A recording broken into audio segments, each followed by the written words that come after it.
según el amor del Señor. Espero que estén todos muy bien. Hoy, día miércoles 26 de julio de 2023, toca el devocional Tiempo con Dios. Y el pasaje que voy a entregar es el capítulo 15, verso 1 al 11 del libro de Hechos. Pero antes de dar lectura, quisiera que cerramos nuestros ojos y oremos para que el Señor nos dé el entendimiento, la sabiduría, para poder entender todo este devocional, y que el Señor nos dé la capacidad para poder aplicarlos en la vida diaria. Así que cerremos nuestros ojos y empecemos a orar. Señor, te damos gracias por el día de hoy, Señor. Te damos gracias porque eres una persona, Señor, que está presente con nosotros, Señor, que está siempre ayudándonos. Te damos gracias porque eres un Dios cercano, que interactúa con la creación, Señor. Te damos gracias porque eres una persona que siempre está con nosotros, Señor. Te damos gracias porque nos das el sustento diario, Señor. Nos das un techo para poder dormir, nos das salud. Te pedimos, Señor, que nos guardes, Señor, que nos sigas guardando todos los días, Señor. Así también, Señor, te pedimos porque nos des la sabiduría, nos des el entendimiento para poder entender este devocional y para poder aplicarlo en nuestra vida diaria, Señor. Te pedimos, Señor, que nos guardes, Señor, que nos guardes esta semana, Señor, y los días que restan. En el nombre de Jesús, amén y amén.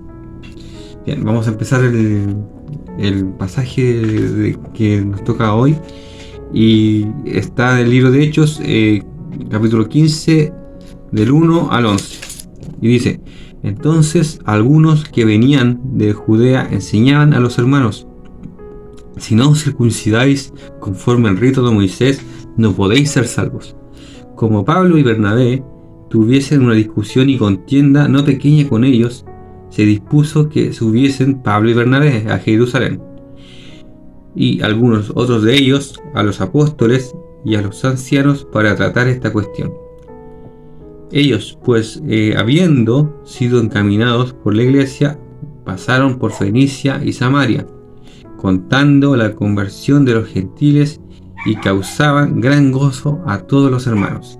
Y llegados a Jerusalén, fueron recibidos por la iglesia y los apóstoles y los ancianos, y refirieron todas las cosas que Dios había hecho con ellos. Pero algunos de la secta de los fariseos que habían creído se levantaron diciendo: es necesario circuncidarlos y mandarles que guarden la ley de Moisés. Y se reunieron los apóstoles y los ancianos para conocer este asunto.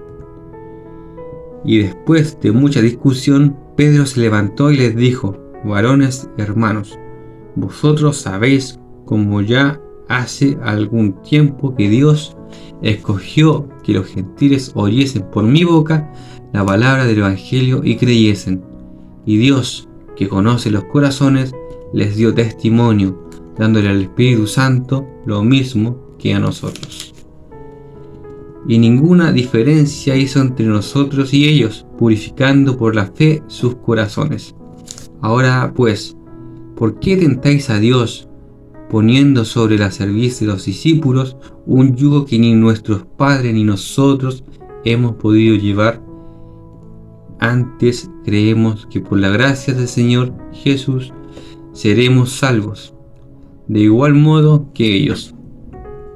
Bueno, es más que evidente lo que sale en este pasaje, que se buscaba que los gentiles, al convertirse, debían circuncidarse como una muestra de que eran salvos.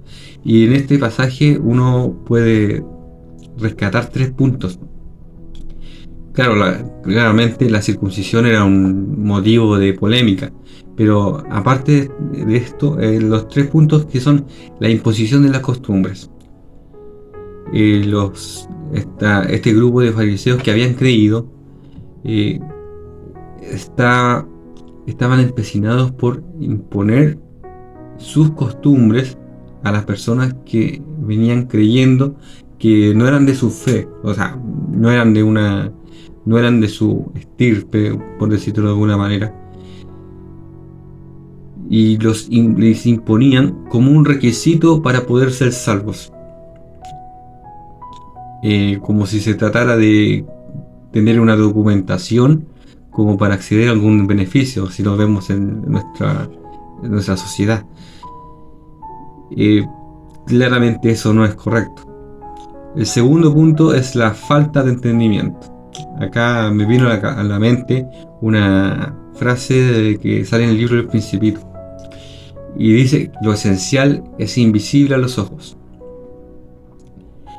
Y es la frase más humana que he escuchado en todo lo que llevo de existencia, porque una persona, cuando se centra en lo que no es correcto, lo que es importante se hace invisible a nuestros ojos.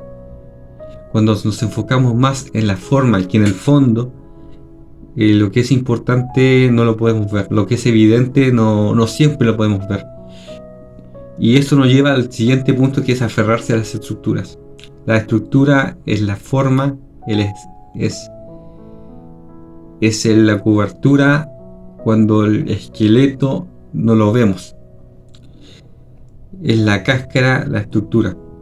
Cuando nos aferramos a la estructura, nos aferramos a cómo tienen que ser las cosas, y no nos damos cuenta del por qué, para qué son esas cosas, estamos cayendo en algo que no deberíamos caer. A veces estas estructuras están en el pasado, cuando venimos de una estructura y pasamos a otro modo de vida, y queremos imponer nuestro pasado al nuevo modo de vida. Eso no va a resultar nunca. Y pensar que cumpliendo ciertos pasos, ciertos procedimientos, nos hace merecedores de, y nos hace perder de vista la esencia.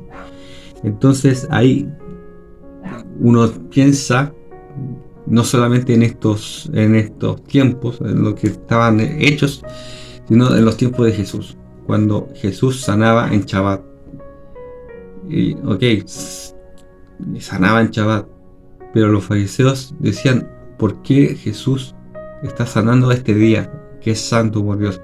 Y perdían de vista que estaba sanando, que estaban perdiendo de vista el milagro, y ponían la estructura por sobre el milagro, la estructura por sobre la gracia, la estructura por sobre la misericordia. Entonces todo esto hizo que los fariseos perdieran de vista lo que era importante.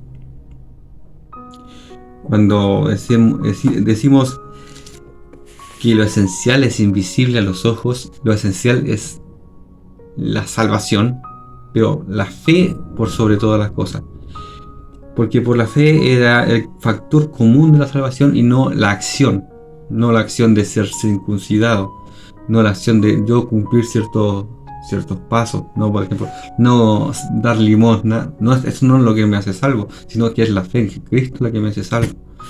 Cuando vemos la esencia verdadera, es la fe. Lamentablemente para muchos, cuando dicen que tengo ganado el cielo, no es así. Es la fe lo que te hace salvo, y es lo que se pierde de vista en los tiempos de la ley, cuando la fe era lo más necesario. Cuando decían a una persona que era conforme al corazón de Dios, era porque más que nada tenía fe, que la fe estaba por sobre el sacrificio, estaba por sobre la circuncisión, porque la causa de la circuncisión y la causa del sacrificio es la fe. Cuando Abraham iba a sacrificar a su hijo, lo hizo porque confiaba en Dios. La circuncisión también lo mismo, el diezmo, todo, la ofrenda, todo se hace por fe, y la fe se traduce en amor. Y bueno, para terminar, hay que decir lo siguiente: sin fe es imposible agradar a Dios. Cuando hacemos las cosas por fe, ahí es donde agradamos a Dios. No podemos pretender que la obra sin fe por sí sola nos va a garantizar algo. Cuando los gentiles creían en Jesús, automáticamente eran salvos. Y uno se imagina, por ejemplo, un gentil que nunca tuvo una conexión o un nexo con Jesús. Cuando nunca conoció, una persona que nunca conoció a Jesús, que lo hace gentil, es mucho más, no más importante, sino más decidor, más genuino en su conversión, porque es alguien que nunca ha oído hablar de Jesús.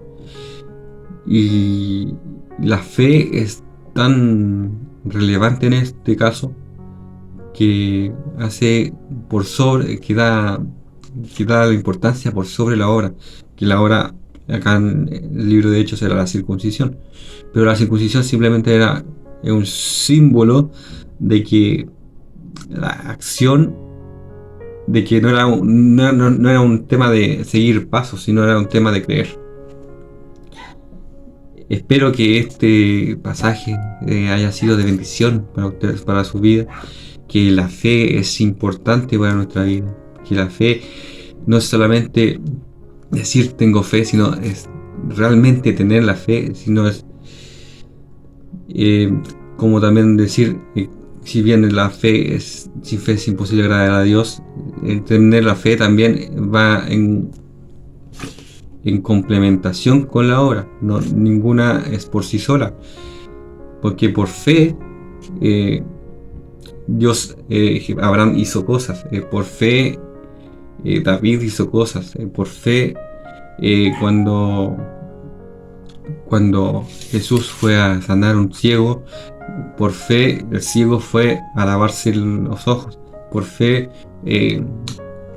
la mujer que tenía flujo de sangre fue a tocar el manto de Jesús, el borde de su manto. Entonces vamos a concluir que la fe sin obra es muerta, pero también la obra sin fe es igual de muerta.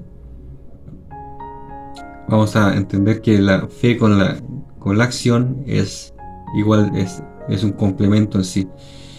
Espero que todo esto haya sido de bendición para ustedes, hermano, que nos ayude a vivir de tal manera que Dios le agrade y que nos dé esa fe que nosotros necesitamos para poder seguir agradándole. Vamos a orar para terminar y quisiera desear que el Señor fortalezca nuestra fe, porque muchas veces nos hace falta. Señor, te damos gracias por el día de hoy. Te damos gracias porque nos has dado esta palabra, Señor, que nos da este sustento, Señor. Nos da este aire fresco para que nosotros nos podamos entender cómo funciona todas estas cosas en ti, Señor. Te damos gracias, Señor, porque tú eres la persona, Señor, que nos sigue estando a nuestro lado, que nos sigue guardando.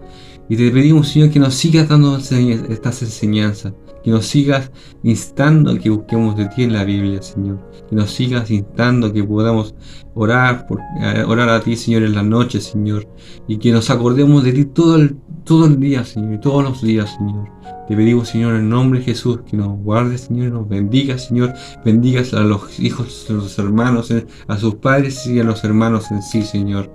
Te pedimos, Señor, que guardes, Señor, a los misioneros, Señor, y a las personas, Señor, que no te conocen, Señor. Y haz que, Señor, Señor, que salgan faros, Señor, para que estas barcas, Señor, no se pierdan, Señor. En el nombre de Jesús. Amén y amén.